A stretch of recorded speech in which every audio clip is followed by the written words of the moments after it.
Hello and welcome again to Flipped Harbor for Pre-Calculus. In this video we're going to be taking a look at relations and functions. Our I can statement for this video is I can determine, that's supposed to say if a relation is a function. Oh well. Our outline for this video is we're going to talk about what a relation is, and we're going to be taking a look at what a function is. How is it different, or how is it distinct from simple relations? We're going to be taking a look at functions as tables and functions as graphs. So a relation is basically whenever we try to compare one set of values, maybe it's a table of values, to another set of values. That's what we call a relation, and they can show up or be given to us in a lot of different ways.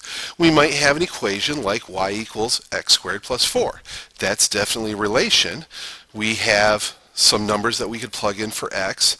We simplify and we'll get a number out for y. So there's a relationship there. So it is called a relation. Maybe that relation is given to us as a graph. So here we have a blue parabola on the xy coordinate plane. And again, it's relating certain values of x for values of y. So it's a relation. Or again, we might have these numbers given in table form, where we have a list of x values and their corresponding y values. Now, a function is a little bit different. Every function is a relation, but not every relation is a function. So a function is a relation that assigns to each element in the x, we call that the domain, exactly one element in the y. We call that the range. I like to say that the domain are the numbers that we put into the function, and the range are the numbers that we get out of the function. So if we put in a particular number, it's only possible for us to get out one value in a function. Now, if we take a look, it's not the letters x and y that really matter.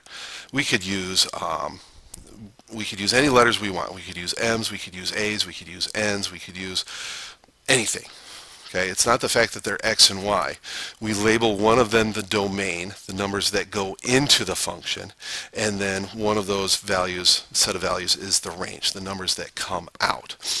And this limitation means that for each domain value, it only occurs once in the function.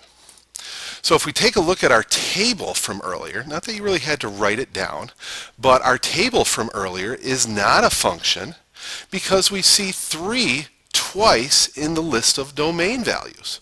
How do I know that's the domain? Well, it is labeled x. X is always the domain when we have an xy situation. The domain is usually, typically, the first column of values, or if it's laid out horizontally, it's the top row of values. But since we have 2 3s in the x column, this is not a function. It is a relation, but it is not a function. If we take a look at the graph that we had earlier, this is not a function. It does not pass what we refer to as the vertical line test. I can draw a vertical line that goes through this graph in 2 different points. Now, all it takes is one vertical line to ruin this. If I can draw even one vertical line, it does not pass the vertical line test. I can draw an infinite number of vertical lines that don't go through the graph in 2 points, but all it takes is one to ruin it. Excuse me. Now, here's our I can statement again. Can you determine if a relation is a function? I hope you can. If you can't, make sure you ask some questions. So, that's it for this video. I'll see you in class, and I'll see you online.